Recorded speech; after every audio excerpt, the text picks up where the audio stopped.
আলহামদুলিল্লাহ আলহামদুলিল্লাহিল্লাযী হাদানা লিহাযা ওয়া মা কুন্না লাউলা আন হাদানাল্লাহ ওয়া আশহাদু আল্লা ইলাহা ইল্লাল্লাহু ওয়াহদাহু লা শারীকা লাহু শাহাদাতান মান আমানা বিল্লাহি ওয়া কাফারা বিজ্জিতি ওয়াত তাগুত ওয়া শাহাদু আন্না সাইয়্যিদানা ওয়া নাবিয়ানা ওয়া শাফিআনা ওয়া হাবিবানা ওয়া সামাদানা ওয়া মাওলানা মুহাম্মাদান সাল্লাল্লাহু আলাইহি ওয়া সাল্লামা আবদুহু ওয়া রাসূলুহু নবিউল মাকারিমিল আখলাকিল মাওসুফ ওয়াবিল কামালিল আওসাফিল মানউত ফাকাদ ক্বালাল্লাহু তাআলা ফি কালামিহিল মাজিদ ওয়া ফিল ফুরকানিহিল হামিদ আউযু বিল্লাহি মিনাশ শাইতানির রাজিম বিসমিল্লাহির রাহমানির রাহিম হুয়াল্লাযী খালাকা লাকুম মা ফিল আরদি জামিআ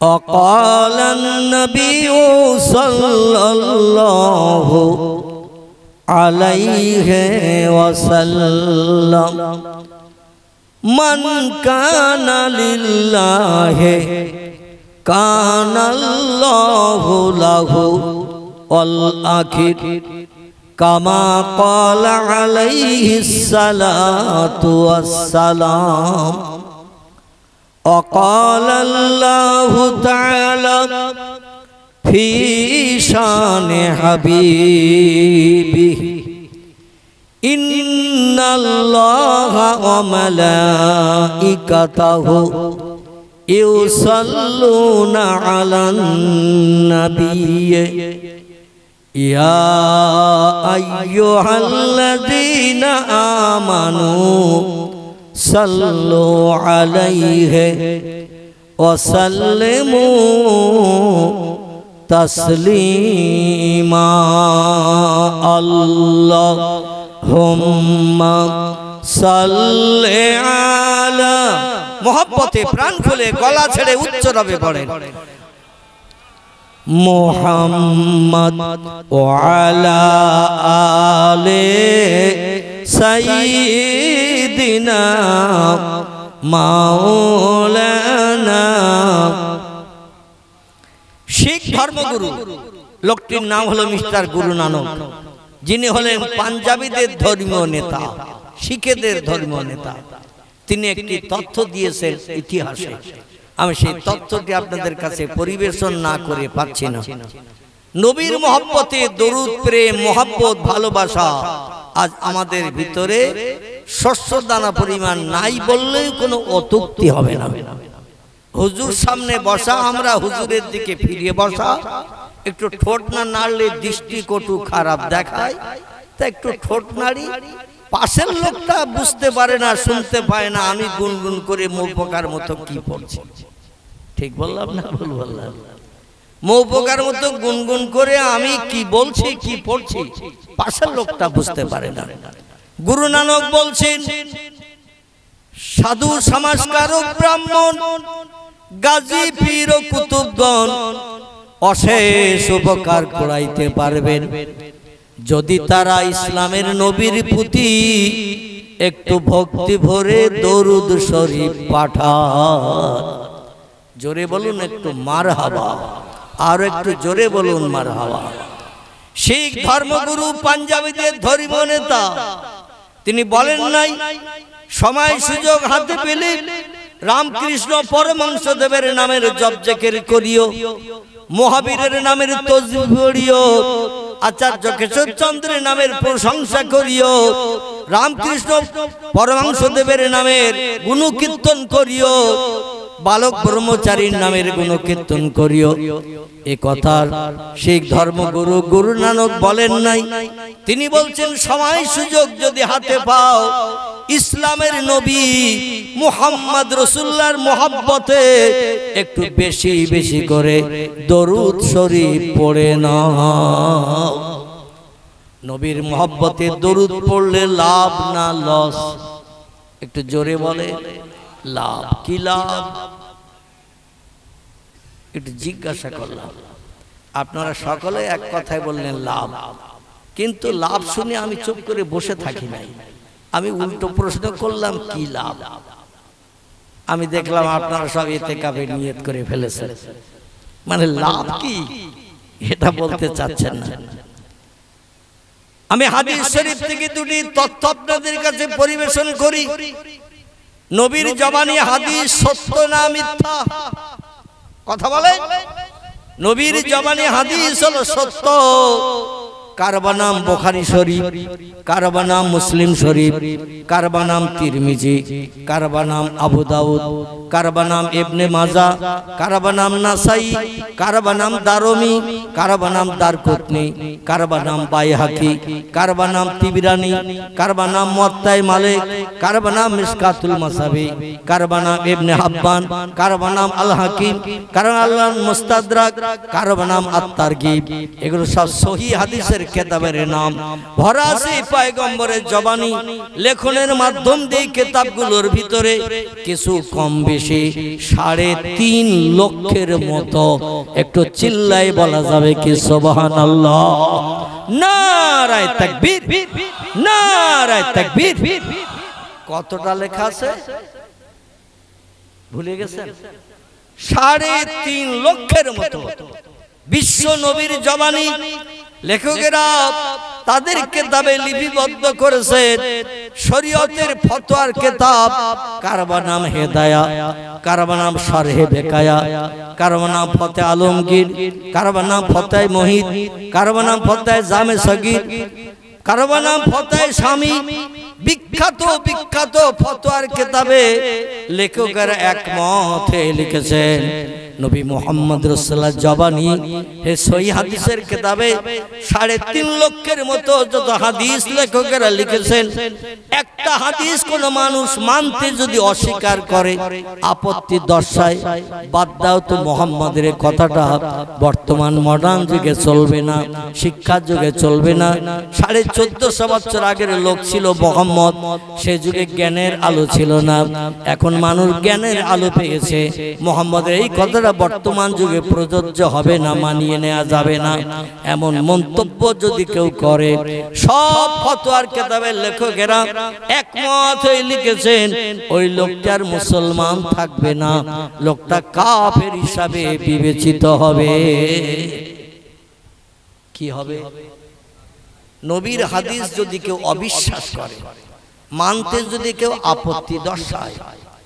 মুহাম্মদ রাসূলুল্লাহ মূর্খ লোক ছিল, স্কুলে যায় নাই, কলেজের চৌকাট পার হয়নি, বিশ্ববিদ্যালয়ের দরজা দেখেনি, খাতা কলম দিলে মুহাম্মদ লিখতে পারত না, বই দিলে মুহাম্মদ পড়তে পারত না। মুহাম্মদ কোনো সাহিত্য রচনা করেনি, মুহাম্মদ কোনো কবিতা লেখেনি।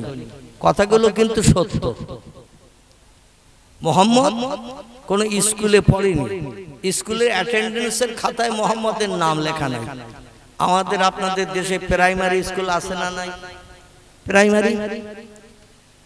আল্লাহু আকবার, আছে।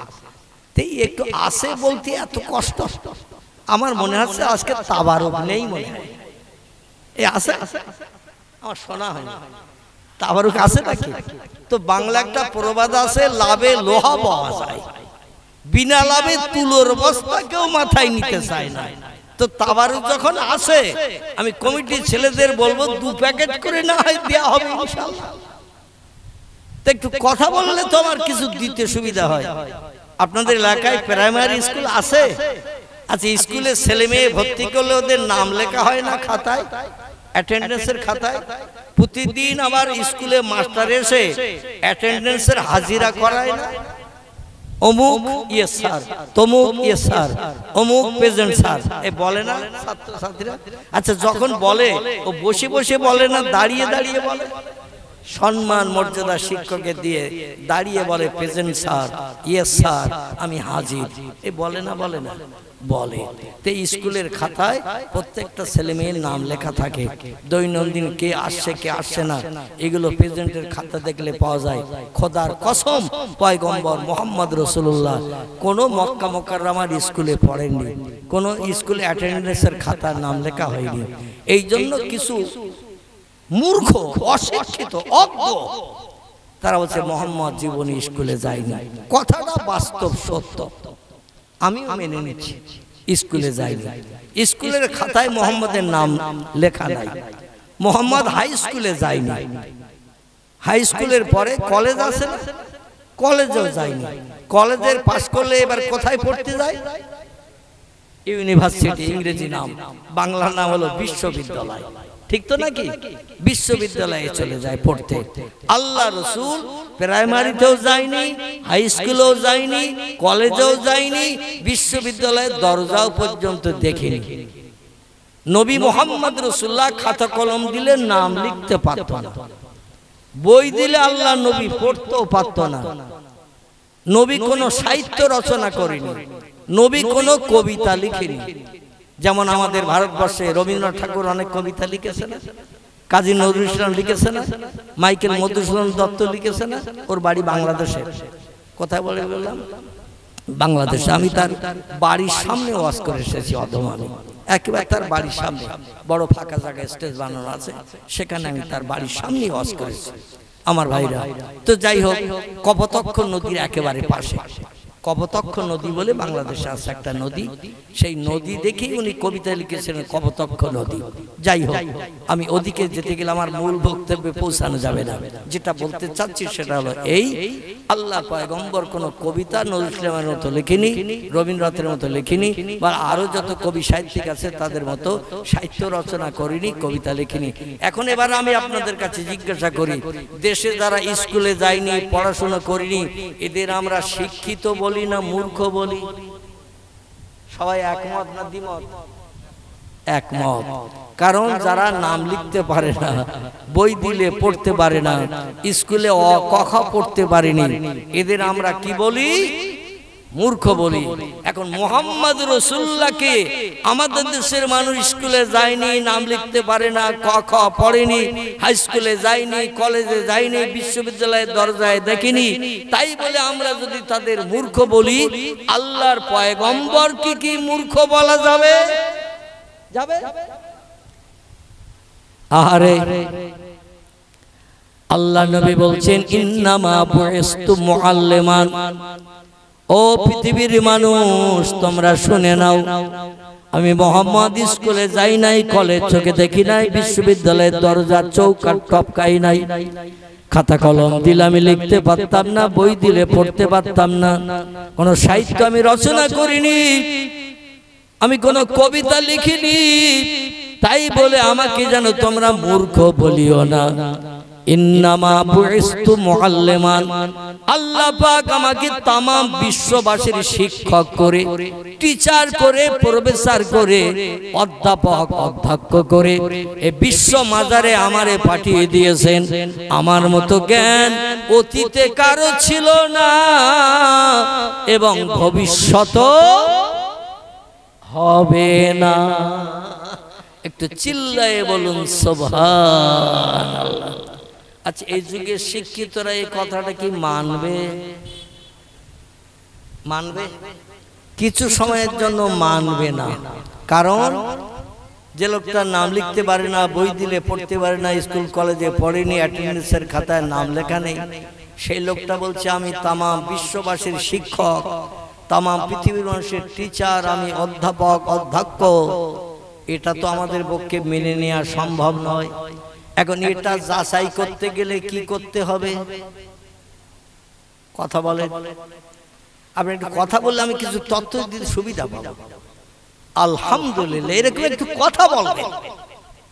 এখন কোন ব্যক্তি মূর্খ হয়ে যদি বলে আমি তামাম বিশ্ববাসীর শিক্ষক, আমি টিচার, অধ্যাপক, অধ্যক্ষ, তাহলে তাকে কি করতে হবে? পরীক্ষা করতে হবে।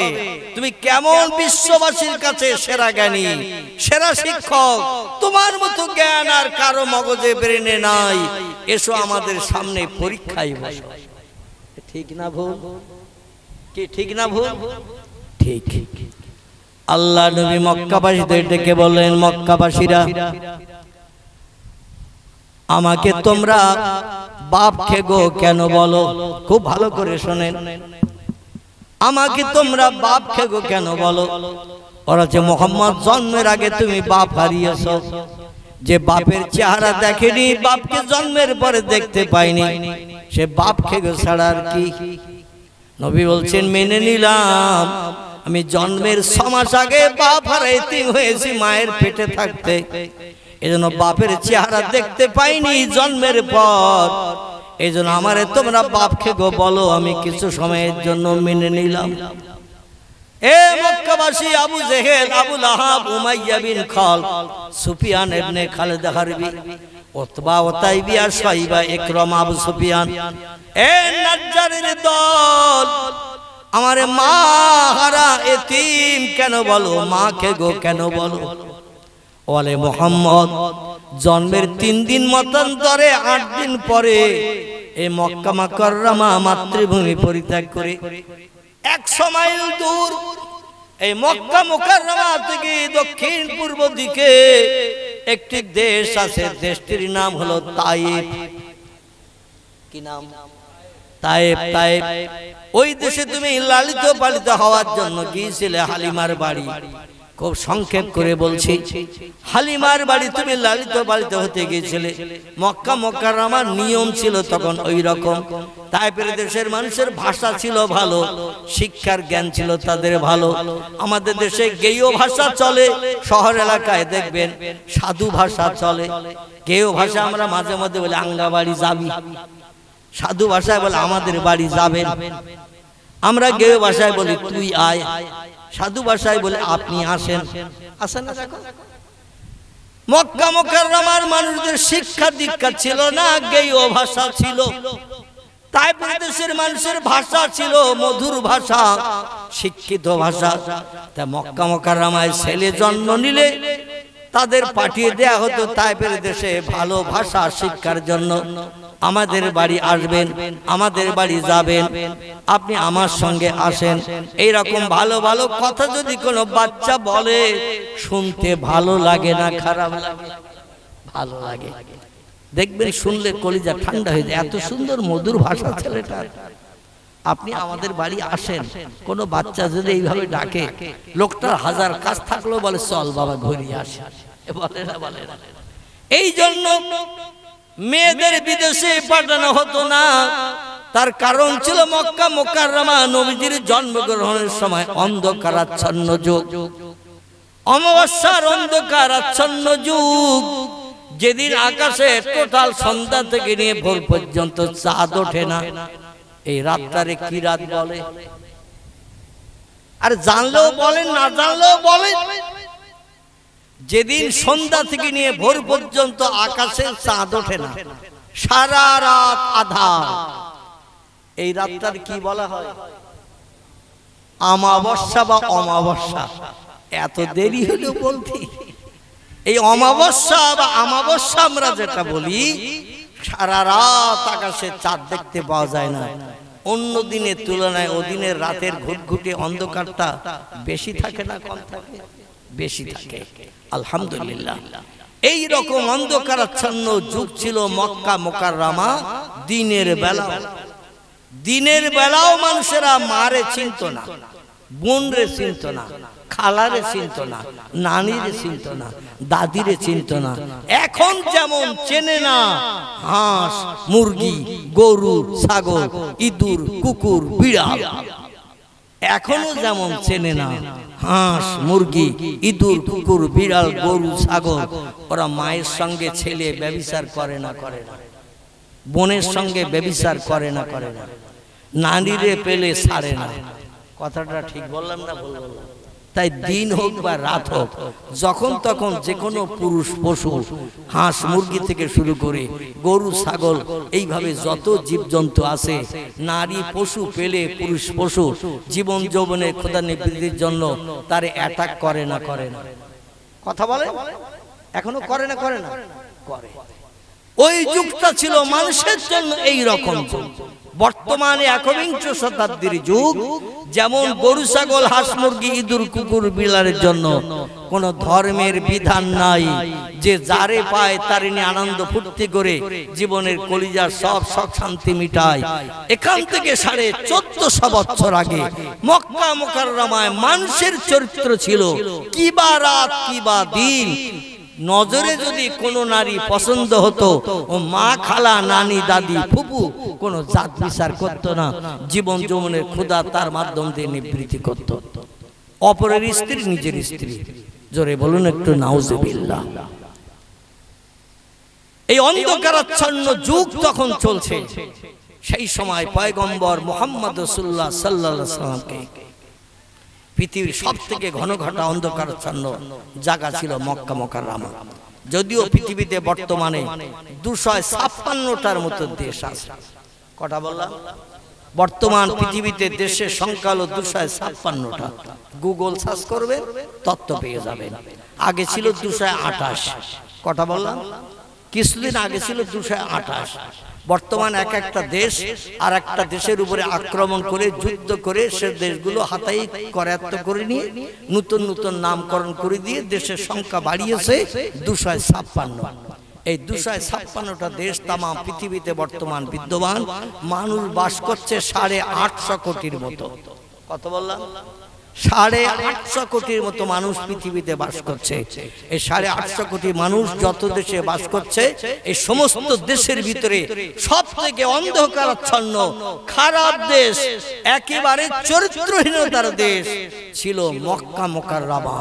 আল্লাহ বলেন, ওইখানে আমি আল্লাহ পাক নূরের আলো জ্বালাবো পয়গম্বর মুহাম্মদ রাসূলুল্লাহকে দিয়ে, অন্ধকার দূর করে তামাম বিশ্বকে আলোকিত করব। জোরে বলুন সুবহানাল্লাহ। সেখানে বাচ্চা জন্ম নিলে মেয়ে জন্ম নিলে 3 দিন মতান্তরে 7 দিন, 3 দিন মতান্তরে 7 দিন মানুষেরা ঘরে রাখতে পারত মেয়েকে, তারপরে আর ঘরে রাখতে পারতো না। কারণ পাড়া প্রতিবেশী জানতে পারলেই স্বামী স্ত্রীর জীবন নিয়ে টানাটানি বেঁধে যেত। মেয়ে জন্ম নিয়েছে, আমরা মক্কা মুকাররমার লিডার আবু জেহেল, হযরতে ওমর, এমন করে হযরতে আব্বাস, এরা তখন কলেমা কেউ পড়েনি। উমাইয়া বিন খালদ, সুফিয়ান ইবনে খালিদ হারবি, সালাবা বিনতে জাহাস, উতবা, উতাইবিয়া, শাইবিয়া, ইকরামা, এরা সব বড় বড় লিডার ছিল। নাজ্জার বিশ্ববিখ্যাত লিডার ছিল। এরা বলতো বাচ্চা মেয়েদের আমাদের হাতে তুলে দিতে হবে, 3 দিন মতান্তরে 7 দিন পর্যন্ত বাড়ি রাখতে পারবে, তারপরে আমাদের হাতে তুলে দিতে হবে। কারণ বাচ্চা মেয়েদের জীবন্ত মাটি খুঁড়িয়ে কবরে দাফন করা হবে। এইটা ছিল মক্কা মুকাররমার নীতি। পৃথিবীর আর কোন দেশে বর্তমান যে 256টির মতো দেশ পৃথিবীতে বিদ্যমান, বা কিছুদিন আগে ছিল 228টি, কোন দেশে এমন নিয়ম ছিল না। এই নিয়মটা মক্কা মুকাররমায় ছিল। মেয়ে হলে প্রাণনাশ, জীবন্ত কবর দিতে হবে, ছেলে হলে বাঁচিয়ে রাখতে হবে। চিল্লাই বলুন একটু নাউজুবিল্লাহ। তার কারণ, মেয়ে হলে তাদের খাওয়াতে হবে, লেখাপড়া শিক্ষা করাতে হবে, পোশাক পরিচ্ছদ দিতে হবে, লালন পালন করতে হবে, রোগ বেমারি হলে ট্রিটমেন্ট করতে হবে। ওই মেয়েটা যখন কাজের যোগ্য বড় হয়ে যাবে, ওরে বিয়ে দিয়ে পরের ঘরে পাঠাতে হবে। আমি বাবা তারে জন্ম দিলাম, লালন পালন করলাম, মানুষ করলাম, পোশাক পরিচ্ছদ দিলাম, 14, 16, 18 বছর ধরে বসিয়ে বসিয়ে খাওয়ালাম। আর যেই কাজের যোগ্য হয়ে গেল, কাজ করতে যেই শিখলো, সঙ্গে সঙ্গে মেয়েটারে বিয়ে দিয়ে লোকের ঘরে পাঠাতে হবে, উপকার হবে তাদের ঘরে। আমি বাবা আমার কোনো কাজে লাগবে না, ও মেয়ে দুনিয়ায় রাখা যাবে না। বোঝা গেল? ও মেয়ে দুনিয়ায় রাখা যাবে না, কারণ ভবিষ্যৎ আমাদের বিপদের আশঙ্কা দেখা দেবে। জীবন্ত কবর দাও। মেয়ে সন্তান কবর দেওয়া শুরু করে দিল, ছেলেদের বাঁচিয়ে রাখতো, যার কারণে মেয়েদের বিদেশে পাঠানোর কোনো দরকার হতো না, কারণ মারা গেলেই তো একেবারে শেষ হয়ে গেল। মক্কা মুকাররমার কাবা শরীফের উত্তর পশ্চিম কর্নারে হাজী সাহেব যারা হজ পাক করে এসেছেন আমার কথা একমত হতে পারবেন। যদি এই মজলিসে কোন হাজী সাহেব না থাকেন, আমার দেয়া তথ্যটা একটু মগজে অনুধাবন করে নিন। যদি আল্লাহ মক্কা মুকাররমায় যাওয়ার তৌফিক দান করেন, বাস্তব জায়গাটা চোখে দেখে কলিজা ঠান্ডা করতে পারবেন। জোরে বলুন একটু আমিন। বাবে ওমর গেট থেকে নিয়ে কিছুটা সামনে গেলে মক্কা মুকাররমার কাবা শরীফের চতুর্দিকে মসজিদে হারাম বানানো। পৃথিবীতে যত দেশ, সব দেশের মসজিদগুলো লম্বা কাঠিমের বানানো হয়, কেবল মক্কা মুকাররমার কাবা শরীফের চতুর্দিকে একটা গোল মসজিদ বানানো আছে। কি মসজিদ? গোল গোল গোল। আর কোন দেশে কোন গোল মসজিদ নাই, একটাই গোল মসজিদ, এটির নাম হলো মসজিদে হারাম। কি নাম? হারাম মানে ভালো না খারাপ? বিপদে পড়ে গেছে। আমরা জানি মদ খাওয়া কি, সুদ খাওয়া কি, ব্যভিচারী করা কি, মানুষের প্রাণ নাশ করা কি, সব হারাম। এখন এই মসজিদটির নাম হলো হারাম মসজিদ। হারাম মানে তো আমরা জানি খারাপ, তাহলে মসজিদটা খারাপ তো নাকি? কি এই মসজিদ তো খারাপ নাকি? আহারে, আল্লাহ কোরআন পাকের 15 পারার প্রথম লাইনে তত্ত্ব কোট করে দিয়েছেন, শুনুন। আমি কোরআনের তথ্য দিয়ে আপনাদের মগজ সাফ করছি ইনশাআল্লাহ। কালকে চায়ের দোকানে আমার বিরুদ্ধে যেন কোনো সমালোচনা না হয়।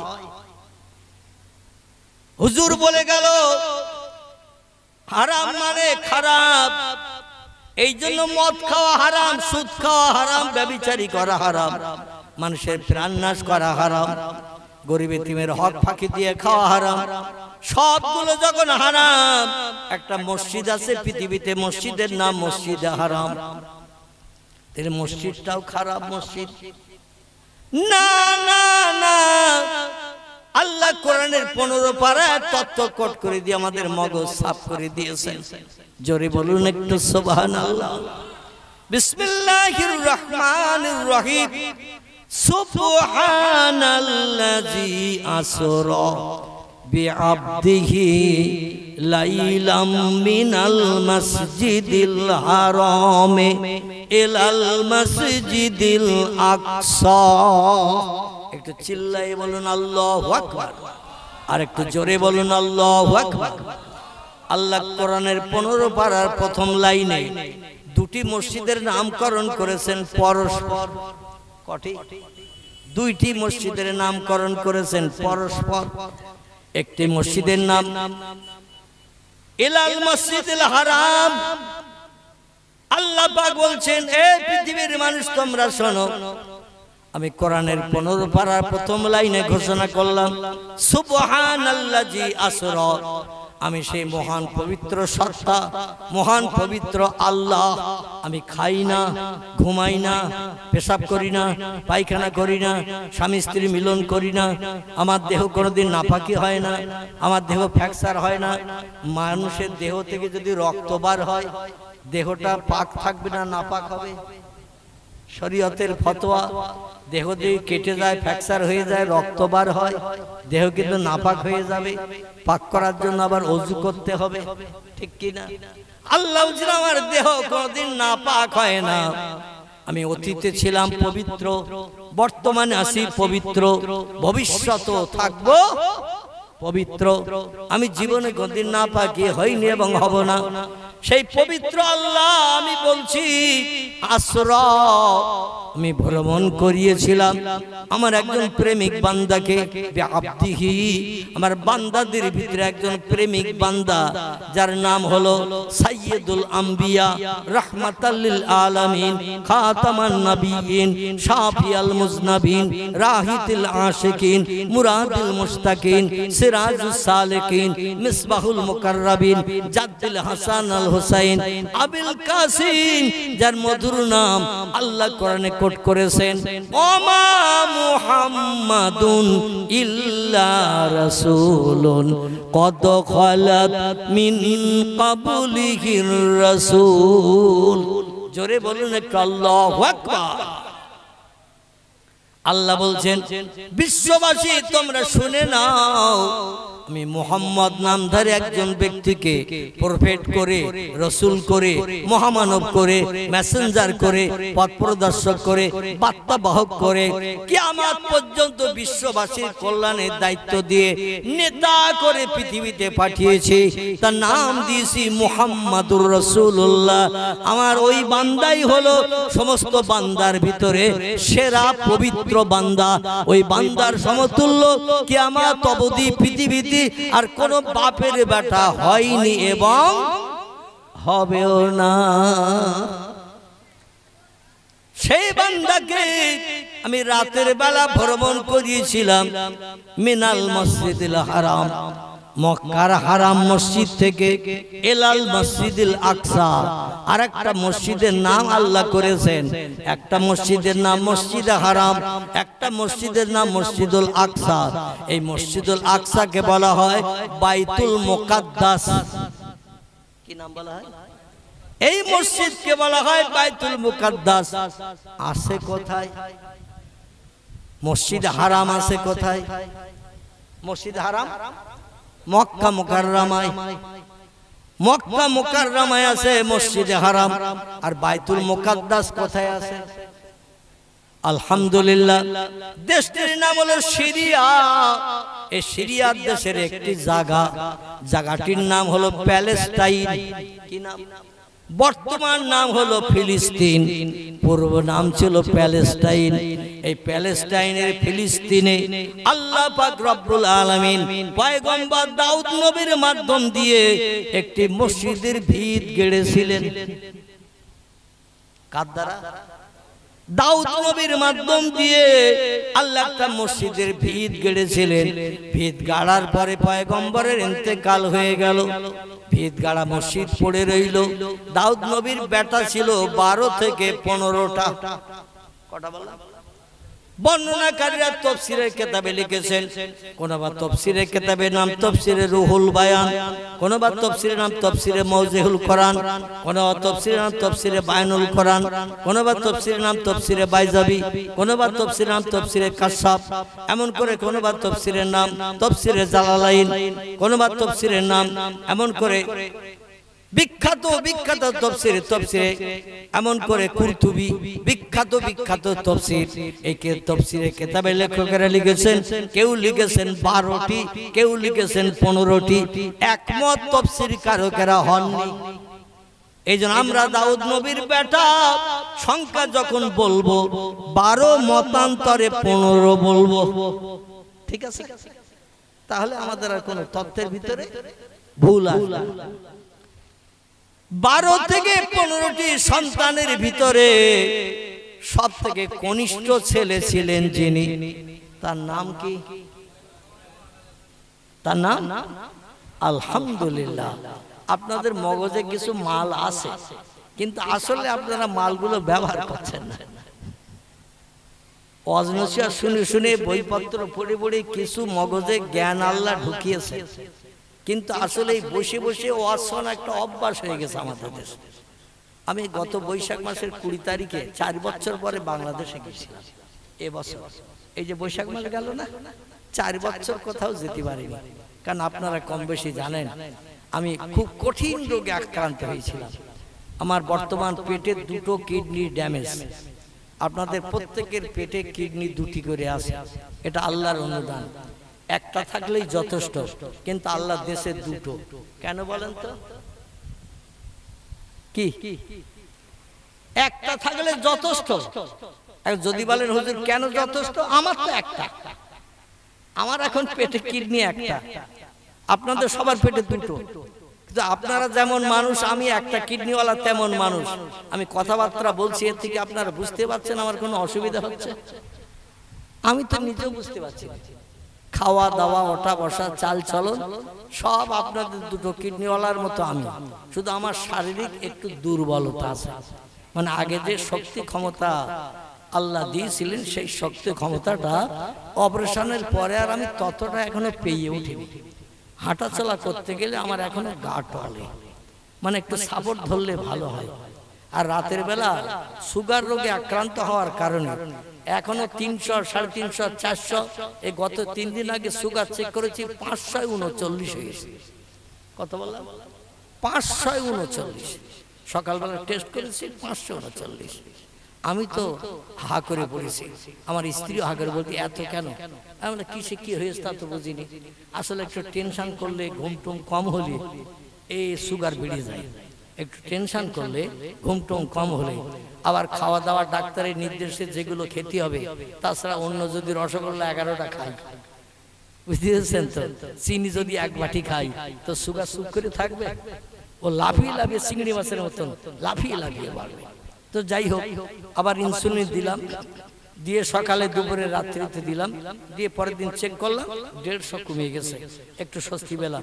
এখনো প্রতিদিন চেক করতে হয়, আমার 3 বার করে ইনসুলিন দিতে হয়। এই নাভিতে সুচ ফুটিয়ে ফুটিয়ে এই নাভির পাশের চামড়াগুলো গন্ডারের চামড়ার মতো হয়ে গেছে, মানে সুচ ফুটিয়ে ফুটিয়ে।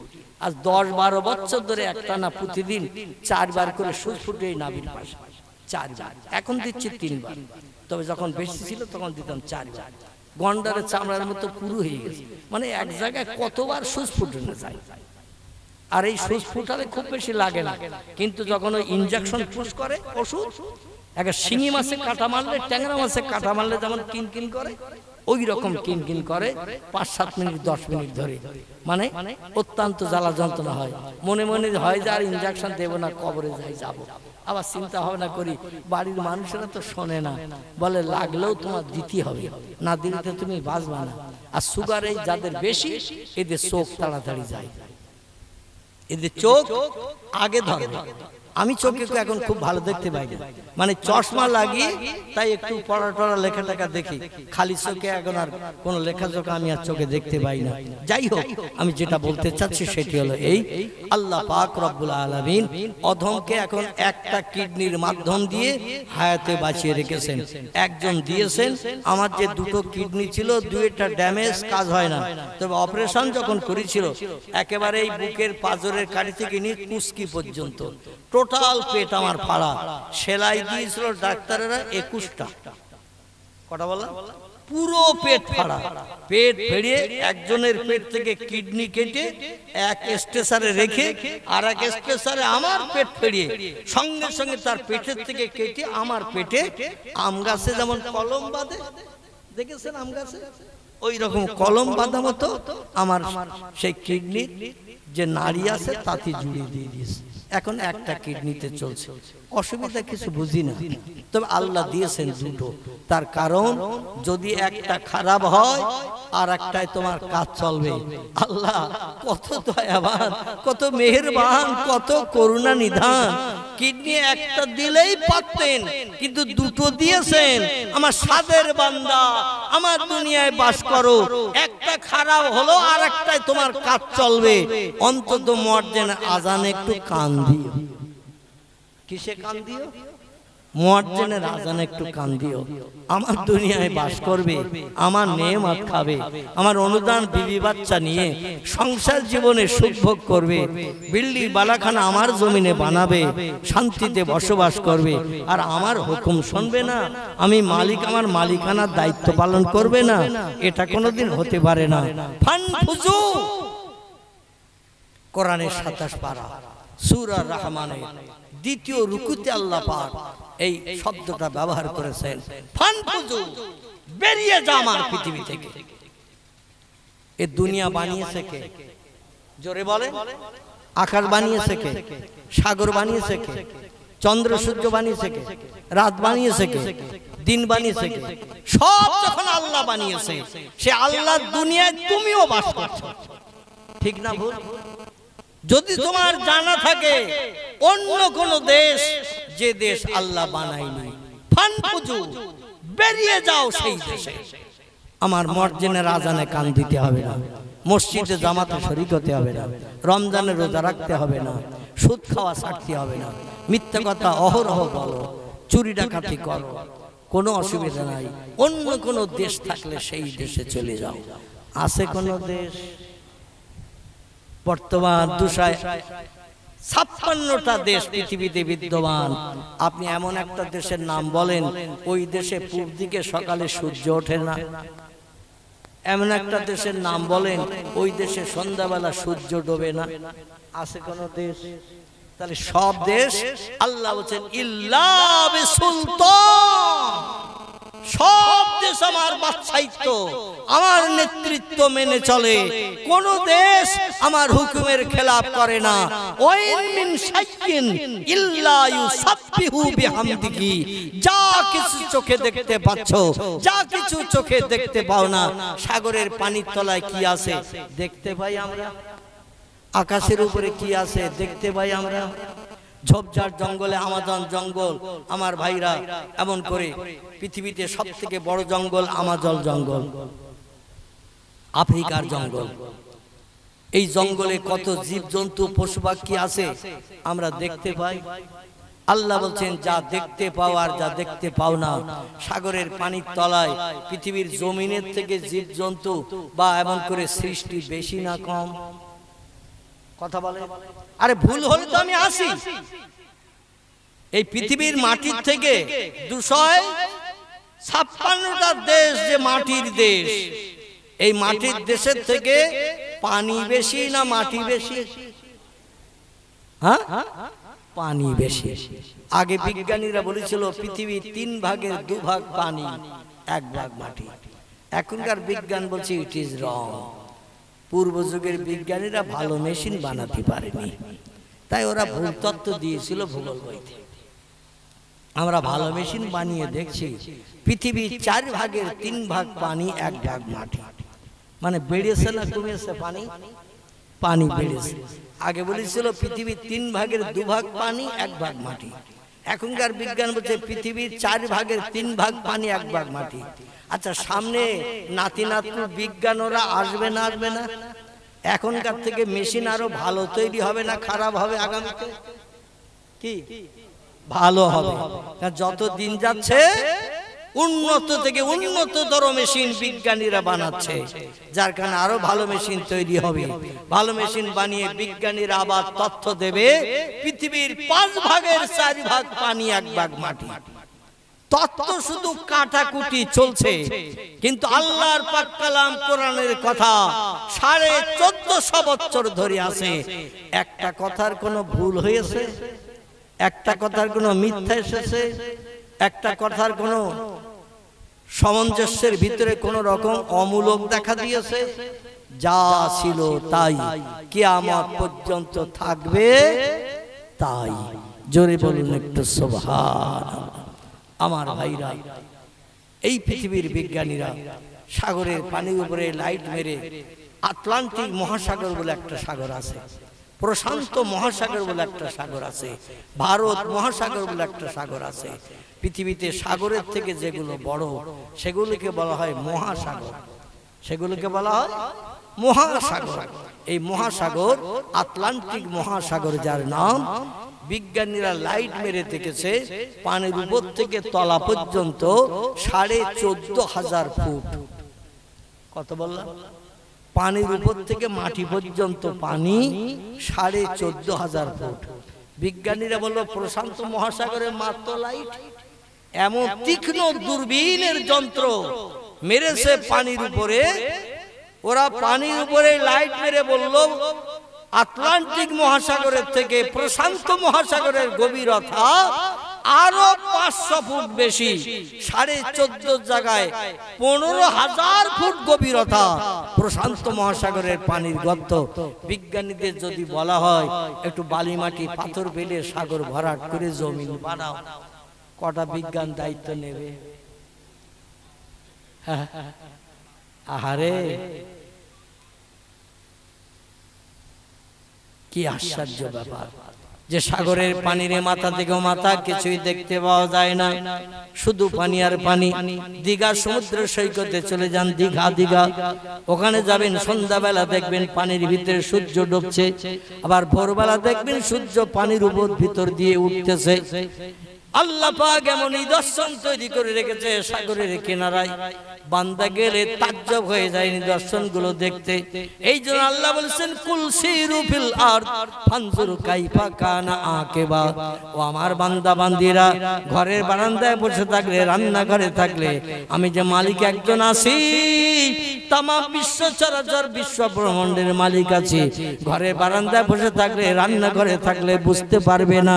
আমার পৃথিবীর জমিনে একটু বেরিয়ে পড়ো ও বান্দারা, বেরিয়ে পড়ো, বেরিয়ে পড়ো, বেরিয়ে পড়ো, একটু ঘুরে ঘুরে দেখো। পৃথিবীর নিদর্শন দেখলে বুঝতে পারবে এসব এমনি এমনি হয়নি। এই জিনিসগুলো বানানোর মূলে একজন মালিক আছে, ঠিক না বল? পাহাড়ের মাথা দিয়ে ঝর্ণার পানি কল কল কল কল করে নামছে। কে চালালো এই মেশিন? পানির গতি সব সময় নিম্নমুখী। পানি যখনই যেখানে ছাড়বেন ও উপরে ওঠে না, নিম্নমুখী যায়। কিন্তু পাহাড় উঁচু না নিচু?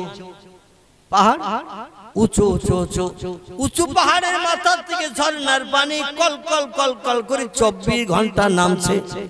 একদিন নয়, দুদিন নয়, 3 দিন নয়, 1 সপ্তাহ নয়, 2 সপ্তাহ নয়, 3 সপ্তাহ নয়, 1 মাস নয়, 2 মাস নয়, 3 মাস নয়, 1 বছর নয়, 2 বছর নয়, 3 বছর নয়, যুগ যুগ ধরে আল্লাহর হুকুম তামিল করছে পাহাড়ের পাথরের মাঝখান দিয়ে ঝর্ণার পানি।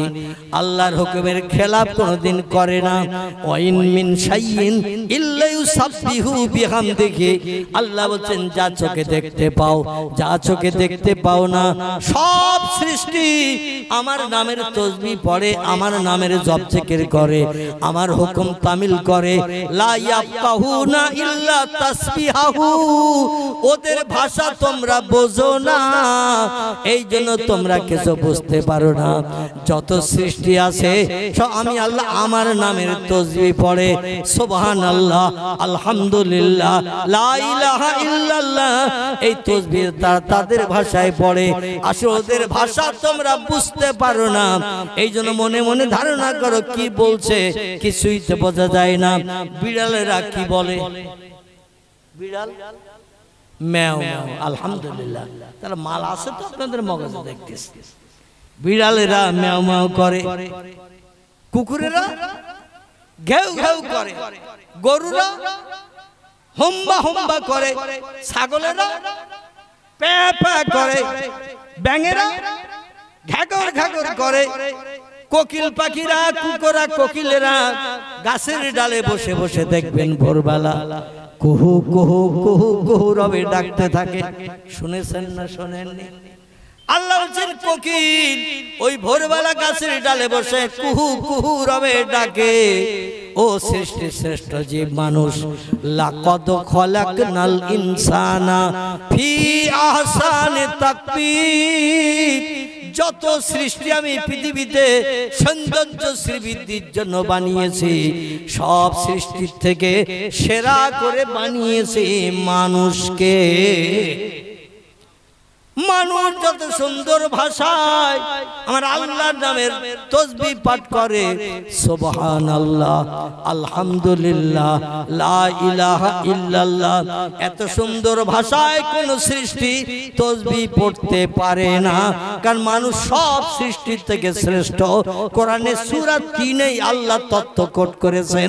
জোরে বলুন একটু সুবহানাল্লাহ।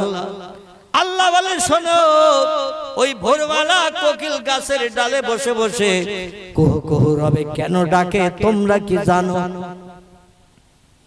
ও সৃষ্টির শ্রেষ্ঠ জীব মানুষ, তোমরা কি জানো ভোরবেলা কেন কোকিল কুহু কুহু রবে ডাকে? আল্লাহ বলছেন, শোনো, পূর্ব দিকে সূর্যোদয় হবে, অস্তিম লাল আবার দেখা দিয়েছে, পূর্ব দিকে সূর্য উদয় হবে, রাতের আধার দূর হয়ে যাবে, দিনের আলো বার হবে। সূর্যের জন্য, কোকিলের জন্য এই দিনের আলোটা বড় বিপদের সংকেত আছে। দিনের বেলা কোকিলকে কাক দেখতে পারে না, ফিঙে দেখতে পারে না, চিলেরা দেখতে পারে না, অন্য কোন পাখিরা কোকিলকে দিনের বেলা সহ্য করতে পারে না। যেমন কুকুর শিয়ালকে দিনের বেলা দেখতে পারে না, ঠিক না? দিনের বেলা শিয়াল যদি বার হয়, কুকুর ওরে আদর যত্ন করবে তো? কথা বলে, ওরে হাঁকিয়ে তাড়াবে কিনা? কি তাড়াবে কিনা? কারণ রাতের বেলা ওদের জন্য ভালো। সলিমুদ্দিন চাচার ডোবের মুখেও যায়, দেখবেন মুরগি ধরার জন্য, কিন্তু রাতের বেলা যায়। দিনের বেলা কি যাওয়ার সাহস আছে নাকি ভাই? দিনের বেলা গেলে জীবন নিয়ে টানাটানি হবে। এই জন্য ভয় করে, যেমন শিয়াল কুকুরের, কোকিলেরও ভয় করে কাগেরে, ফিঙেরে, চিল পাখিরে। আর দিনের আলো আসলে ওরা আমারে সহ্য করতে পারবে না, ঠকরিয়ে ঠকরিয়ে জীবন নাশ করে দেবে। তাই ভোরবেলা যখন পূর্ব দিকে লাল অস্তিম আবার দেখা দেয়, সূর্য উদয়ের আগে, শবে সাদেক যে সময়টা বলা হয়, কি বলা হয়? শবে সাদেক। মুয়াজ্জিন যখন আযান ধ্বনি দেয়, আসসালাতু খায়রুম মিনান নাউম বলে না? মুয়াজ্জিন বলে না? আচ্ছা, এটা জোহরে বলে, আসরে বলে, এশায় বলে, কোন সময় বলে? বলে কখন? ভোরবেলা। মুয়াজ্জিন বলছে, তোমার ঘুমের থেকে আল্লাহর ইবাদত নামাজ উত্তম। ও আব্দুল করিম চাচা, আব্দুর রহমান ভাই, আব্দুর রহিম দাদা, আর নয়, পূর্ব দিকে লাল অস্তিম বাবা দেখা দিয়েছে, ফর্সা হতে যাচ্ছে, একটু বাদে সূর্য উঠে যাবে, নমুনা দেখা দিয়েছে পূর্ব আকাশে। তাই আমি ঘুম হারাম করে আযান ধ্বনি দিলাম, এবং তোমার ঘুমের থেকে নামাজ উত্তম, নামাজ ভালো। এই নামাজটা আদায় করলে জাহান্নামের আগুনে কোটি কোটি বছর আর তুমি দগ্ধ হবে না, জাহান্নামের আগুনে তুমি আর পড়বে না। জান্নাতের হুর গেলে মান এক একটা যুবককে সেবা যত্ন করবে, বিবি হিসাবে দায়িত্ব পালন করবে। 70টা 18 বছরের যুবতী নারী, একটু জোরে বলুন সুবহানাল্লাহ, আর একটু জোরে বলুন সুবহানাল্লাহ। 18 বছরের যুবতী নারী হুর কেলেমান যাদের বলা হয়েছে, কান্না হুন্না ইয়াকুত ওয়াল মারজান ফিহিন্না খায়রাতুন হিসান হুরুম মাকসুরাতুন ফিল খিয়াম। আল্লাহ পাক সূরা রহমানের ভিতরে জান্নাতে হুর কেলেমানদের পরিচয় দান করেছেন। তাদের নাক নকশা, চেহারা, সৌন্দর্য আল্লাহ পাক বর্ণনা করেছেন। দুনিয়ার যুবক পুরুষেরা ওদের প্রেমে পাগল হয়ে আমার জান্নাত হালাল বানানোর জন্য মসজিদে যাতে মুয়াজ্জিন আযানের মসজিদে দিয়ে জামাতে শরীক হতে পারো, এই জন্য তোমাদের জন্য ফ্যাসিলিটি ঘোষণা করলাম, তোমাদের জন্য গিফটের কথা বললাম, অনুদানের কথা বললাম।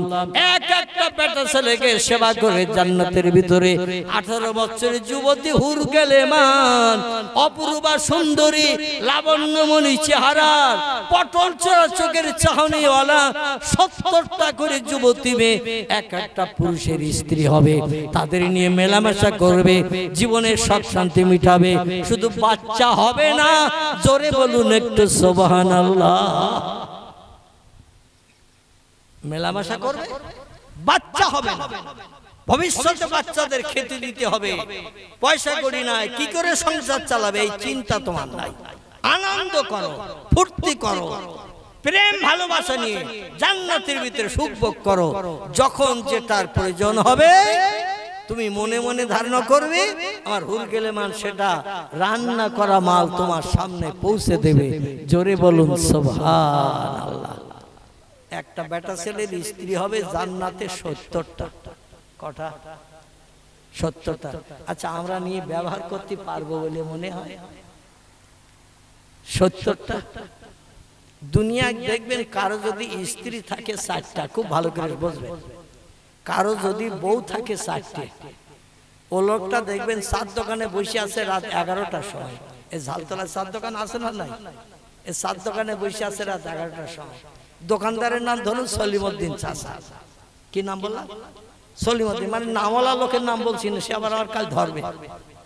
এই জন্য সলিমউদ্দিন মনে করুন দোকানদারের নাম।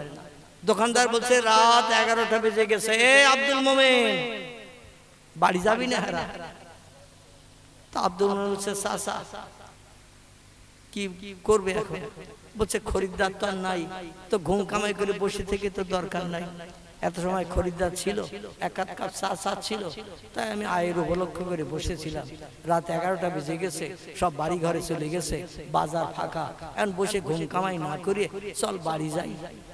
আব্দুল মোমেন বলছে চাচা তুমি বাড়ি যাওয়া যাও, আমি যাব না। বলছে তুমি বাড়ি যাওয়া যাও, আমি যাব না। চাচা বলছে তার কারণ? আব্দুল মোমেন বলছে চাচা বাড়ি গেলে আমার অনেক ঝামেলা আছে, এই জন্য আমি তোমার চার দোকানে বসে রয়েছি। চাচা বলছে আমার একটা বউ, সেই সকালবেলা বাড়ি থেকে দোকান খুলতে এসেছি, আর এইভাবে চলছে আমার রাত। আগামী জুমার কখন? শুক্রবারের দিন আমাদের কাছে আসছে, যে দিনটাকে আরাফাতের দিন বলা হয়। ইয়াউমুল আরাফা, আরাফাতের দিন বলা হয়, যে দিনে হজের নামাজ মক্কা মুকাররমা থেকে কম বেশি 14.5 কিলোমিটার রাস্তা দক্ষিণ পূর্ব দিকে, বিশাল মরু প্রান্তর, ফাঁকা মাঠ। এখানে আল্লাহর আসমানের রহমত পৃথিবীতে প্রথম বর্ষিত হয়েছিল। কম বেশি আমরা সকলে জানি, একটা উঁচু ঢিবির উপরে, ঢিবিটার নাম হলো জাবালে রহমত। কি নাম বললাম? জাবালে রহমত। জাবাল শব্দের বাংলা অর্থ হলো পাহাড়, আর রহমত শব্দের বাংলা অর্থ হলো আল্লাহর দয়া, করুণা, অনুগ্রহ। পৃথিবীতে প্রথম বর্ষিত হয়েছিল, সেখানেই হজের নামাজ অনুষ্ঠিত হয়। সেখানে একটি মসজিদ আছে, মসজিদটির নাম হলো মসজিদে নামেরা। কি নাম বললাম? বুঝতে পারেননি? মসজিদটির নাম হলো মসজিদে নামেরা। কি নাম? বুঝতে পারেননি? মসজিদে নামেরা। পৃথিবীতে সব থেকে বড় জামাতের নামাজ হয় সেখানে। 20-25 লক্ষ মানুষের জামাতের নামাজ হয় এই মসজিদটাকে কেন্দ্র করে। আল্লাহ নবী জানিয়েছেন, মাউ আকাফা আলা আরাফাতেন গুফিরাত লাহু মা তাকাদ্দামা মিন জামবিহি। যে ব্যক্তি জিলহজ মাসের 9 তারিখের দিন এই জাবালে রহমত এবং মসজিদে নামেরার মধ্যখানবর্তী স্থান বা পার্শ্ববর্তী স্থান আরাফাতের মাঠের যে কোনো জায়গায় 5টা মিনিটের জন্য যদি ওকুফ করে, খাড়া হয়, দাঁড়িয়ে থাকে, গুফিরাত লাহু মা তাকাদ্দামা মিন জামবিহি, আল্লাহ তার সারা জীবনের গুনাহ মাফ করে বেগুনাহ মাসুম বাচ্চা বানিয়ে দেন। একটু জোরে বলা যাবে না? আর একটু জোরে বলুন। সারা জীবন যত অপরাধ করেছেন, ভুল করেছেন, পাপ করেছেন, গুনাহ করেছেন, জিলহজ মাসের 9 তারিখের দিন আগামী আসছে শুক্রবারের দিন। কি বার বললাম? শুক্রবারের দিন। আর আমাদের দেশে ঈদের নামাজ হয় জিলহজ মাসের 10 তারিখের দিন। কত তারিখ? 10 তারিখ। হজের নামাজ হয় 9 তারিখ। আর আরাফাতের মাঠ ছাড়া যত জায়গায় ঈদের নামাজ হয়, ঈদুল আযহা বা কোরবানির ঈদের নামাজ, এটা হয় 10 তারিখ। এমনকি মক্কা মুকাররমাও হয়, মদিনা শরীফও হয়, রিয়াদেও হয়। চতুর্দিকে যত মসজিদ আছে সব মসজিদে ঈদুল আযহা কোরবানির ঈদের নামাজ হয় জিলহজের 10 তারিখ। কেবলমাত্র আরাফাতের মাঠে পৃথিবীর সেরা বিশ্ববিখ্যাত জামাতের নামাজ হয় আরাফাতের মাঠে জিলহজ মাসের 9 তারিখের দিন। নবী বলছেন, এই 9 তারিখের দিনে আমার কোনো উম্মত যদি 5টা মিনিটের জন্য আরাফাতের মাঠে দাঁড়িয়ে থাকে, দিনটার এত মর্যাদা, এত দাম, এত সম্মান আল্লাহ দিয়েছেন, তার সারা জীবনের গোনা মাফ করে বেগুনা মাসুম বানিয়ে হাসরের মাঠে আল্লাহ তাকে জান্নাত হালাল বানিয়ে দেবেন। জোরে বলুন সুবহানাল্লাহ। আরাফাতের মাঠে একসঙ্গে 2 ওয়াক্তের নামাজ হয়। কত বললাম? একটু কথা বলবো, তাহলে আমার কিছু তথ্য দিতে সুবিধা হবে। আমি শুধু হাঁকা চিল্লা করে মানে একঘেয়ে বক্তব্য রেখে চলে যাব না। আমি কিছু দেব, আপনাদের কাছ থেকে কিছু নেব। রাজি আছেন তো নাকি? কিছু দেব এবং কিছু নেব। একটা মানুষ কি সব কিছু জানে? এ কথা বলে। একটা মানুষ সব কিছু জানে না। আমার ব্রেন মগজে যেটা নাই, আপনাদের মগজে সেটা আছে। আবার অধমের ব্রেন মগজে আল্লাহ যেটা রেখেছেন, আপনাদের অনেকের মগজে সেটা নাই। ঠিক কি না? এই জন্য আমি কিছু দেব এবং আপনাদের কাছ থেকেও কিছু নেব। এই চিন্তা ভাবনা নিয়েই স্টেজ উপবিষ্ট হয়েছে। রাসূল পাক সাল্লাল্লাহু আলাইহি ওয়াসাল্লাম জানাচ্ছেন, আল হজ্জুল মাবরুরুন লাইসা লাহুল জাযা ইল্লাল জান্নাহ। জোরে বলুন একটু সুবহানাল্লাহ। নবী বলছেন, আল হজ্জুল মাবরুরুন, আরাফাতের মাঠে যে নামাজ হয় 2 ওয়াক্তের নামাজ একসঙ্গে। কয় সঙ্গে? আচ্ছা, আমরা যত নামাজ পড়ি ক ওয়াক্তের পড়ি? 1 ওয়াক্তের পড়ি। জামাতে নামাজ হয় 1 ওয়াক্তের হয় এবং নির্দিষ্ট একটা টাইম সীমা মসজিদে দেখবেন লেখা থাকে বোর্ডে। আসরের আজান এই টাইমে, মাগরিবের আজান এই টাইমে, জামাত এই টাইমে, বোর্ডে লেখা থাকে না? থাকে। কিন্তু ওখানে 2 ওয়াক্তের নামাজ একসঙ্গে হয়। ওয়াক্ত দুটির একটি হলো যোহর, একটির নাম পরের ওয়াক্ত কি? যোহরের পরে আসর। এই যোহর আর আসর, এই 2 ওয়াক্তের নামাজ ইমাম সাহেব একসঙ্গে এই 25 বা 30 লক্ষ মানুষকে নিয়ে একসঙ্গে 2 ওয়াক্তের নামাজ আদায় করেন পরস্পর, একসঙ্গে নয়। যোহরের নামাজ ফরজ নামাজ ক রাকাত? কথা বলে 4 রাকাত, কিন্তু ওখানে পড়া হয় 2 রাকাত। আসরের ফরজ নামাজ ক রাকাত?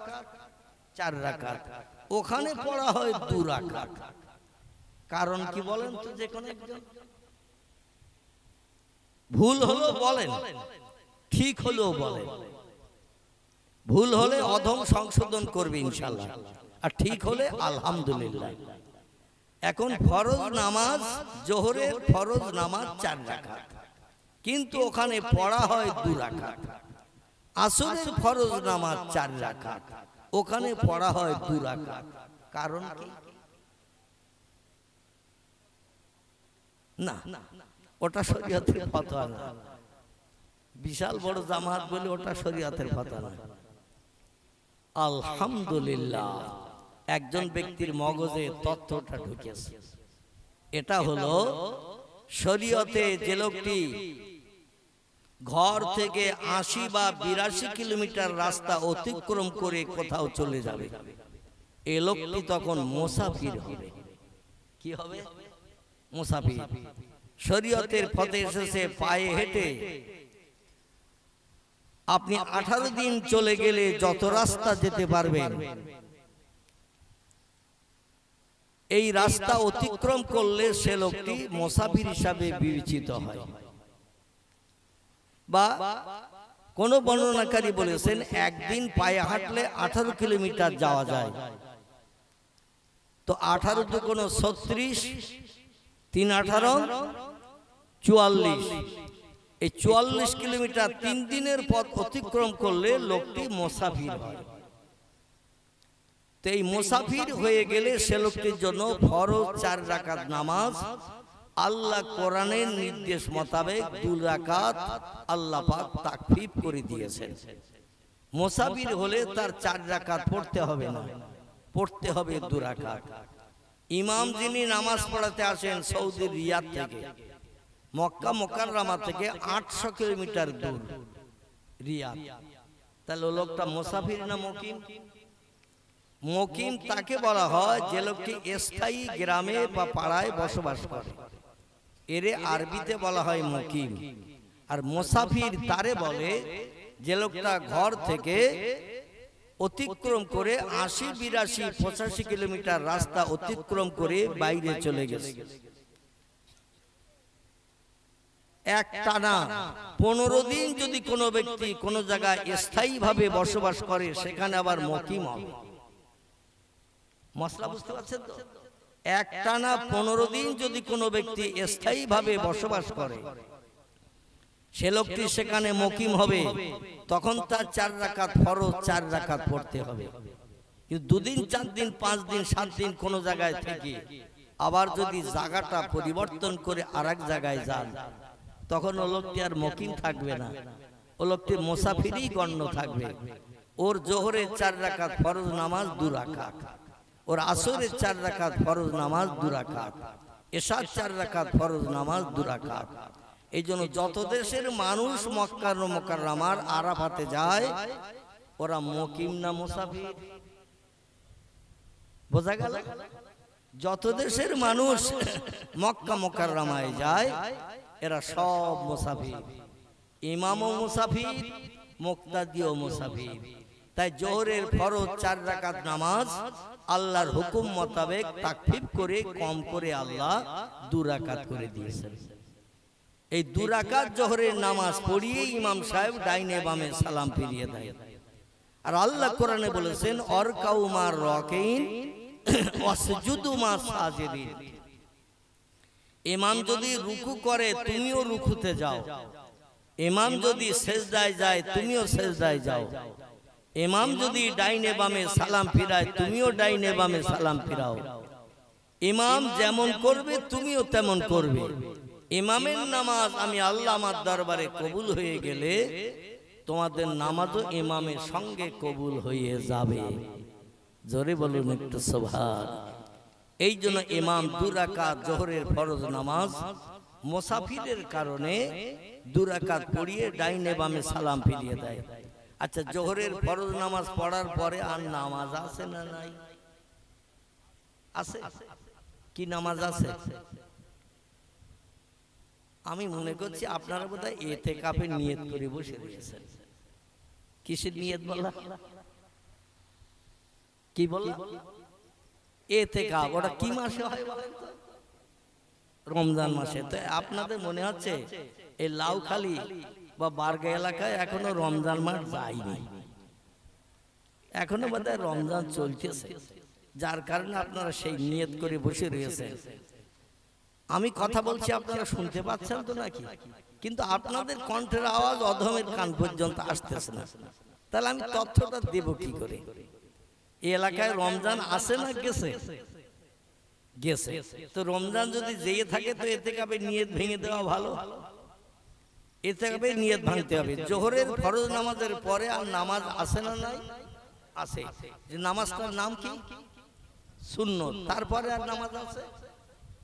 তারপরে নফল, 2 রাকাত সুন্নত 2 রাকাত নফল আছে না? মুসাফিরের জন্য সুন্নত নামাজ পড়ার প্রয়োজন নাই, নফল পড়ার প্রয়োজন নাই। 4 রাকাত ফরজ নামাজ আল্লাহ কম করে 2 রাকাত করে দিয়েছে। এই জন্য সুন্নত নফল আপনি পড়লেও পড়তে পারেন, না পড়লেও না পড়তে পারেন, গুনাহ হবে না। জোরে বলুন সুবহানাল্লাহ। আল্লাহ আপনার নাম আমলে গুনাহ লিখবে না।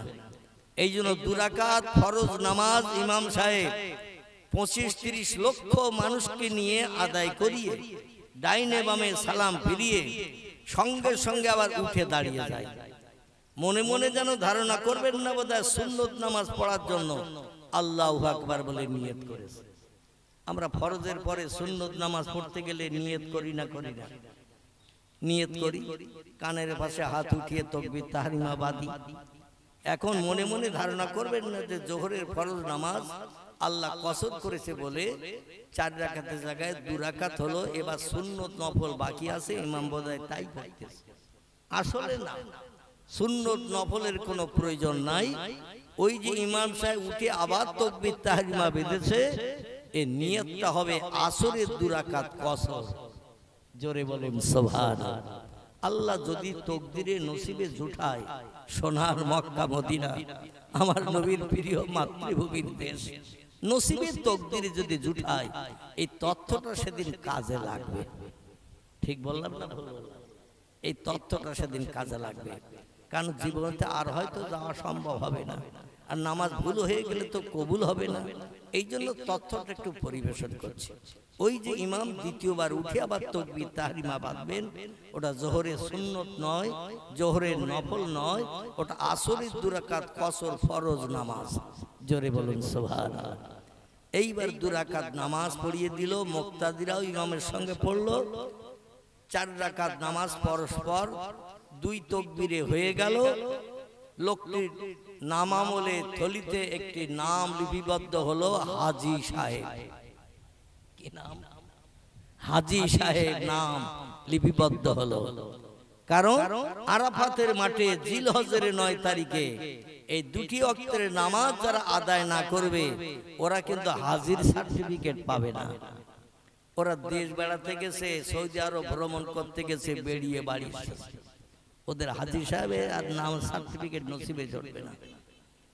তবে সৌদি সরকার জানিয়েছে, যদি কোনো ব্যক্তি হজ করতে যে মক্কা মুকাররমায়, ওদের আবহাওয়া আলাদা। আমাদের দেশে 12টা মাসে 6টা ঋতু। কটা ঋতু? 12টা মাসে 6টা ঋতু। গ্রীষ্ম, বর্ষা, শরৎ, হেমন্ত, শীত আর বসন্ত। এই 6টা ঋতুতে আমাদের দেশের 1 বছর পেরিয়ে যায়। ওদের দেশের ঋতুকাল মাত্র 2টি। কটি বললাম? 2টি। একটা গরম আর একটা শীত। শরৎ, হেমন্ত, বর্ষা এসব কিচ্ছু নাই, কারণ ওদের দেশে মাটি নাই বললেই চলে। যার কারণে বর্ষাকালে আমাদের দেশে কাদা কাসর হয় না, হয় না। অনেক সময় জুতো খুলেও বগল দাওয়াই করে নিয়ে হাতে করে নিয়ে যেতে হয়, কাদায় হাঁটা যাবে না। আমি তো আগে যখন আপনাদের এলাকায় এসেছি, কাদায় হেঁটে হেঁটে এসেছি। আমার বয়স কিন্তু 2-4 বছর হয়নি। বর্তমান আমার বয়স এখন 65-র কোটা পেরিয়ে গেছে। কত বললাম? 65-র কোটা পেরিয়ে গেছে। আমি কিন্তু বহুদিন আগের থেকে আপনাদের এলাকা আসছি। এই বোধহয় 2-1 বছর হয়েছে ঢালাই রাস্তা হয়েছে নাকি? ক বছর? ক বছর হয়েছে? 10 বছর। কিন্তু তার আগে কাদা কেসর ছিল না? ছিল না। একটা মোটরসাইকেল আসলো, রাজবাড়ি রেখে আসতে তো হিন্দু ভাইদের বাড়ি। আমার নসিবের কথা বলছি, ওই রাজবাড়ি মোড় থেকে নিচে নেমে হিন্দু ভাইদের বাড়ি আছে না, ওইখানে মোটরসাইকেল রেখে, সাইকেল রেখে আমি হেঁটে হেঁটে চলে এসেছি আপনাদের যশোর পাড়া, বারগা, এই লাউখালী এলাকায় পাথরঘাট আছে না পাশে, আমি সব জলসে এসেছি পায়ে হেঁটে হেঁটে।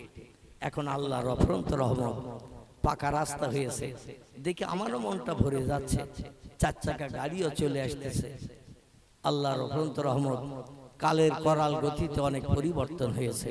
তো যাই হোক, যেটা আমি বলতে চাচ্ছিলাম সেটা হলো এই, আল্লাহ পাক রব্বুল আলামিন নিয়ত করেন নিয়ত করেন, মনে মনে ইচ্ছা আশা পোষণ করেন, আল্লাহ সোনার মক্কা মুকাররমা আরাফাতের মাঠ না দেখিয়ে আজরাইলকে দিয়ে আমাকে কবরে যাত্রী যেন না বানান। জোরে বলা যাবে না একটু আমিন? আর একটু জোরে বলুন আমিন। কারণ এই মাসটি হলো জিলহজ মাস। আল্লাহর আসমানি যত রহমতের ফেরেশতা আছে সব মক্কা মুকাররমা এসে হাজির হয়েছে। রহমতের ফেরেশতারা মক্কা মুকাররমার চতুর্দিকে ডানা বিছিয়ে রেখে দিয়েছে। হাজিরা তাদের ডানার উপরে পা দিয়ে হেঁটে যাবে, যাতে হাজিদের কোনো বাধা বিঘ্ন বিপদ মুসিবত না হয়। জোরে বলুন সুবহানাল্লাহ। সেই জিলহজ মাসের আজ একেবারে সেই নির্দিষ্ট দিনের কাছাকাছি। আজকের কি বার গেল? সোমবার না? সোমবার গেল। তাহলে মঙ্গল, বুধ, বৃহস্পতি, মাঝখানে 3টি দিন বাকি আছে। এই 3টি দিন পরে সেই দিনটা আসবে, যে দিনটা জীবনের সমস্ত গোনা মাফ করে আল্লাহ বেগোনা সদ্যজাতা মায়ের পেট থেকে বাচ্চা প্রসব করলে বাচ্চার কোনো গোনা থাকে? একটা বাচ্চা সদ্য জন্ম নিয়েছে, ছেলে হোক বা মেয়ে হোক, এর কোনো গোনা আছে? ও কোনো মিথ্যা কথা বলেছে? কাউরে গালি দিয়েছে? কারো মালে না বলে হাত দিয়েছে? বাচ্চা নতুন জন্ম নিয়েছে, ও কারো মালে না বলে হাত দিয়েছে? ওর যেমন পাপ নাই, যে লোকটা আরাফাতের মাঠে 2 ওয়াক্তের নামাজ আদায় করলো, আল্লাহ পাক তার ওই রকম বেগুনা মাসুম বানিয়ে দিল। তবে দুর্ভাগ্য, হজ পাক করলাম, টাকা পয়সা খরচ করলাম, বাড়ি আসলাম, সলিমউদ্দিন চাচার জমির পাশে আমার জমি, কোদাল একটু ধার দিয়ে নিয়ে যাওয়া হয় মাঠে।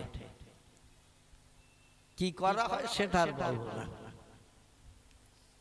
মাঝে মাঝে কোদাল একটু ধার দিয়ে নিয়ে যাওয়া হয়।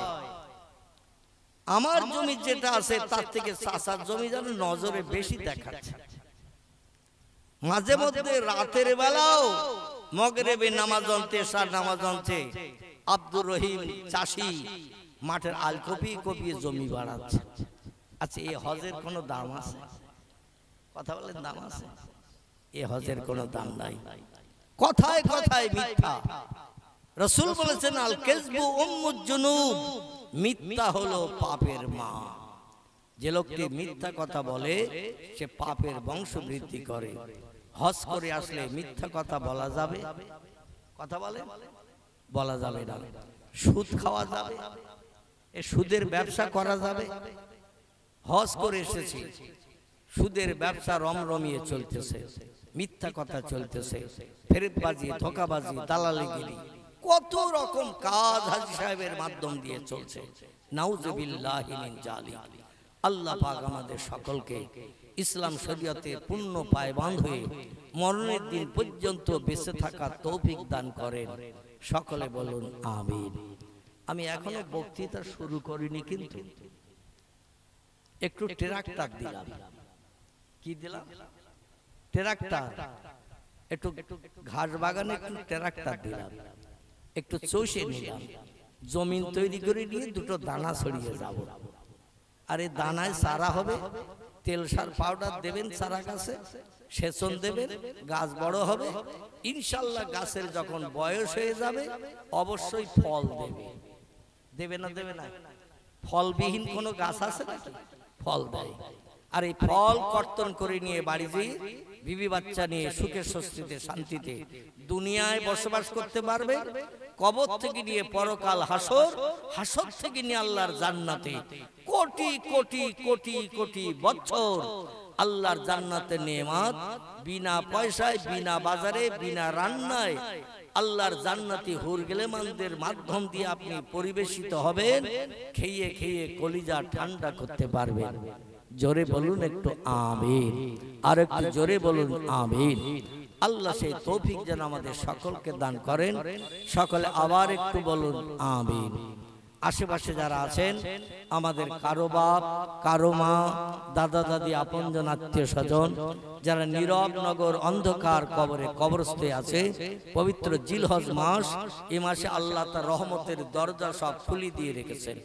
আর ফেরেশতারা অগণিত ফেরেশতা পৃথিবীতে এসে উম্মতি মুহাম্মদের জন্য রহমত কামনা করছে, দয়া কামনা করছে, বরকত কামনা করছে। এমন একটা মাসে আল্লাহ পাক তাসের আড্ডায় না বসিয়ে, জুয়ার আড্ডায় না বসিয়ে, টেলিভিশনের সামনে না বসিয়ে আমাদের তার কোরআন ও পয়গম্বরের জবানি হাদিসের কিছু কথা শোনা তৌফিক দান করেছেন। এজন্য আমরা খুশি না অখুশি? আজকের এই মজলিস যদি না হতো, অনেক ছেলেরা টেলিভিশনের পর্দায় ন্যাংটা নারীর নাচ গান দেখত, ঠিক কি না? অনেকে তাস খেলা করত, অনেকে ক্যারাম বোর্ড খেলা করত, এ করতো না? করতো না? অনেকে ভিডিও ন্যাংটা নারী ন্যাংটা পুষে চেহারা থেকে কলিজার গরম পানি করে বাড়ি আসত, বাড়ি এসে বিবি বাচ্চার সঙ্গে ঝামেলা ঝঞ্ঝাট করত। আমার ভাইরা, এই কাজটা ভালো কাজ না খারাপ কাজ? এই কাজটা ভালো কাজ। আমার চরিত্র পরিবর্তন না হলো, অনেকে এখন বলে, দেখবেন ওয়াজ নসিহত আগের থেকে এখন বেশি হচ্ছে, কিন্তু মানুষ হেদায়েত হচ্ছে না। এটা বলে না? বলে না? কি বলে না? বলে না? এদিক কোথায় বলে না? এদিক বলে, এদিকেও বলে, সব জায়গায় বলে।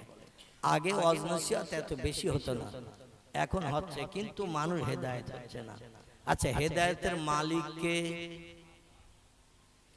আল্লাহ কোরআনে বলছেন, তুলিজুল লাইলা ফিন নাহার ওয়া তুলিজুন নাহারা ফিল লাইল। ও দুনিয়ার মানুষ, তোমরা শোনো, আমি আল্লাহ পাক রাতের বেলা দিন বানাই, দিনের বেলা রাত করি। ও তুখরিজুল হাইয়া মিনাল মাইয়াতে, আমি মরাকে জিন্দা করি, আবার জিন্দাকে মারি। ও তুখরিজুল মাইয়াতা মিনাল হাইয়ে, আমি রাতকে দিন করি, দিনকে রাত করি, মরাকে জিন্দা করি, জিন্দাকে মারি। শুধু তাই নাই, মাইয়াহদিহিল্লাহু ফালা মুদিল্লা লাহ, আমি আল্লাহ যারে হেদায়েত দান করি, কেউ তারে গোমরা বানিয়ে রাখতে পারবে না। ওমা ইউদলিলহু ফালা হাদিয়া লাহ, আমি আল্লাহ যারে গোমরা বানিয়ে রাখবো। আমার পয়গম্বর মুহাম্মদ রাসূলুল্লাহ এসেও যদি দিনের দাওয়াত দেয়, ওই লোকটারে দিন শরীয়তের পথের পথিক বানাতে পারবে না। যদি বলেন হুজুর এত বড় কথা, নবী এসেও পারবে না, আমি বলেছি না? বলেনি? বলেছি না? বলেনি? পয়গম্বর এসেও ওই লোকটাকে দিনের দাওয়াত দি ইমানদার মুমিন আল্লাহওয়ালা বানাতে পারবে না।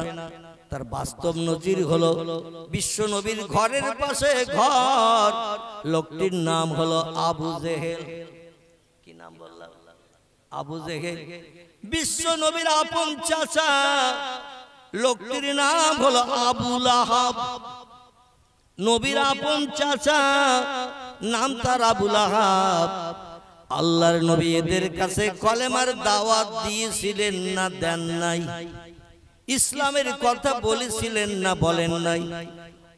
বদরের যুদ্ধ পর্যন্ত আবু জেহেল বেঁচে ছিল, বদরের যুদ্ধ পর্যন্ত আবু জেহেল বেঁচে ছিল, কিন্তু নবীর কলেমার দাওয়াত হাজারবার কানে শোনা সত্ত্বেও আল্লাহ দ্বীন পছন্দ করেনি, বিশ্বাস করেনি, মানেনি। পরকালে জাহান্নামের আগুনের ভয় করেনি, যার কারণে সে চির জাহান্নামী হয়ে গেছে। নবীর উপরে দ্বীনের দাওয়াত দেওয়া লোক পৃথিবীতে আর কেউ আছে নাকি? কথা বলে। নবীর উপরে বড় দাওয়াত দেওয়া লোক পৃথিবীতে আর কেউ আছে নাকি? একদিন, দুদিন, 5 দিন না, 1 মাস, 2 মাস, 3 মাস না, 1 বছর, 2 বছর, 3 বছর না। নবী 13 বছর ধরে কলেমায় দ্বীনের দাওয়াত দিয়েছে। ক বছর? 13 বছর ধরে কলেমার দাওয়াত দিয়েছে। কিন্তু আল্লাহ ওদের অন্তরে মোহর মেরে দিয়েছেন। খতামাল্লাহু আলা কুলুবিহিম ওয়া আলা সামইহিম ওয়া আলা আবসারিহিম গিশাওয়াতু ওয়া লাহুম আযাবুন আযীম। জোরে বলুন একটা আল্লাহু আকবার। কোরআনে সূরা বাকারার প্রথম রুকুর শেষ অংশ, সূরা বাকারার প্রথম রুকুর শেষ অংশ। আল্লাহ বলছেন, যাদের অন্তরে আমি মোহর মেরে দিয়েছি। হাজার মুহাম্মদ রাসূলুল্লাহর মতো মানুষ যদি কলেমার দাওয়াত দেয়, মুসা নবী, দাউদ নবী, ইব্রাহিম নবীর মতো মানুষ যদি কলেমার দাওয়াত দেয়, হাজার দাওয়াত দিল, সারা জীবন কলেমার দাওয়াত দিল, ওদের ইমানদার মুমিন আল্লাহ বিশ্বাসী বানাতে পারবে না। কারণ আমি আল্লাহ ওদের অন্তরে মোহর মেরে দিয়েছি। ওরা কানে ভালো কথা শুনবে না, ওরা ভালো জিনিস চোখে দেখবে না, দেখা সত্ত্বেও ওরা খারাপ মনে করবে, জিনিসটা খারাপ। আল্লাহ অন্তরে মোহর মেরে দিলে বিপদ। আল্লাহর অফুরন্ত রহমত, আল্লাহ পাক আমাদের অন্তরে সেই মোহরটা মেরে দেন নেই। এই জন্য মায়ের পেট থেকে পৃথিবীতে এসে ইসলাম শরীয়তের কথাবার্তা কানে শোনার কারণে আমরা আল্লাহর উপরে ঈমান এনেছি না আনি নাই? কথা বলে, আমরা ঈমান এনেছি। পয়গম্বর মুহাম্মদ রাসূলুল্লাহর নেতৃত্ব আমরা পছন্দ করেছি না করি নাই? করেছি। তার বাস্তব নমুনা আমাদের প্রত্যেকের মাথায় আজ টুপি আছে না নাই? এ কথা বলতে হবে, টুপি আছে। অধিকাংশ মানুষের মুখে দাড়ি আছে না নাই? দাড়ি আছে। কিছু মুসলমান এখনো পাক্কা ইমানদার হতে পারেনি, এজন্য দাড়িতে সপ্তাহে এক দিন করে খুরকেসি চালায়। কিছু মুসলমান পাক্কা ইমানদার হতে পারেনি, এই জন্য ও দাড়িতে সপ্তাহে 10 দিন 12 দিন 15 দিনে খুরকেসি চালায়। যাই হোক, আমরা বিশ্বনবী মুহাম্মদ রাসূলুল্লাহর উম্মত হওয়ার কারণে আমরা পায়জামা, পাঞ্জাবি, লুঙ্গি ইত্যাদি পরিধান করে এই পরিবেশে এসে বসেছি না বসি নাই? অনেকের পরনে পায়জামা, পাঞ্জাবি, লুঙ্গি আছে না নাই? এটা ইসলামী পোশাক। আর বেঈমানদের পোশাক হলো প্যান্ট এবং শার্ট, প্যান্ট এবং শার্ট। ইহুদি, খ্রিস্টান, England, America, Japan, German, Holland, Poland, Italy, Brazil, Switzerland, এইভাবে যত দেশ আছে ইহুদি খ্রিস্টানীদের, সব দেশের মানুষ পায়জামা পরে না, পাঞ্জাবি গায়ে দেয় না। ওরা গায়ে পরে শার্ট, পরনে পরে প্যান্ট। পেশাব লাগলেই ঘোড়ার মতো দাঁড়িয়ে মেশিন বার করে স্টার্ট দেয়, বসার দরকার ওদের নাই। এ ঠিক বললাম না ভুল বললাম? ওদের বসার দরকার নাই।